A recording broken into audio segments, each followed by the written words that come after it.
मित्रांनो नमस्कार. मुख्यमंत्री युवा कार्य प्रशिक्षण योजनेसंबंधीच्या काही महत्त्वाच्या अपडेट या व्हिडिओच्या माध्यमातून मी तुम्हाला देणार आहे. त्यामुळे व्हिडिओ शेवटपर्यंत पहा. व्हिडिओ जास्तीत जास्त प्रशिक्षणार्थ्यांपर्यंत शेअर करा. मुख्यमंत्री युवा कार्य प्रशिक्षण योजनेतील प्रशिक्षणार्थ्यांसाठी अपडेट असे आहेत की आता आचारसंहिता संपलेली आहे. अनेक दिवसांपासून बरेच प्रशिक्षणार्थ्यांचे कमेंट होते की सर आता मेसेज आले की व्हिडिओ बंद का आहे.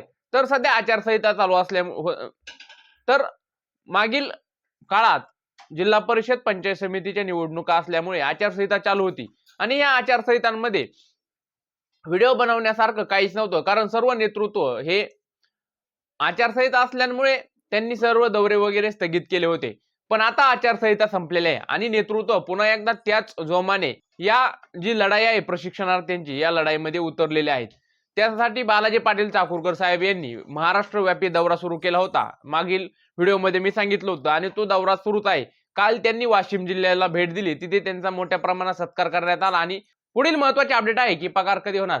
अनेक प्रशिक्षणार्थ्यांचे कमेंट होते, मेसेज होते की पगार कधी होणार आहे. तर मित्रांनो आचारसंहिता चालू असल्यामुळे संपूर्ण जे सरकारी योजना आहेत ज्यामध्ये पैसे ट्रान्सफर करतात ते संपूर्ण प्रोसेस बंद असते. त्यामुळे संपूर्ण प्रशिक्षणार्थ्यांचे पगार रखडले होते. मग ती लाडकी बहीण असेल किंवा मुख्यमंत्री युवा कार्य प्रशिक्षण लाडका भाऊ असेल किंवा अनेकही ज्या सरकारच्या योजना आहेत ज्यामध्ये शेतकऱ्याला पैसे देणं असेल किंवा त्या योजनांचे पैसे सध्या बंद होते. पण आता कालपासून आचारसंहिता संपलेली आहे आणि लवकरात लवकर प्रशिक्षणार्थ्यांना सुद्धा त्यांचे पगार मिळतील. त्याबरोबरच माननीय बालाजी पाटील चाकूरकर यांनी जो राज्यव्यापी दौरा सुरू केला या दौऱ्याला बाबांनी सुद्धा समर्थन केलं आणि बाबा सुद्धा या दौऱ्यात अनेक ठिकाणी सहभागी होतील असं त्यांनी सांगितलंय.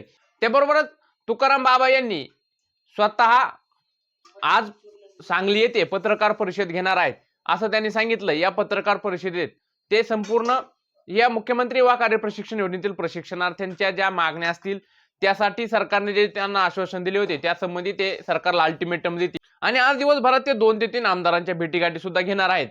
त्यामुळे आजचा दिवस महत्त्वाचा आहे.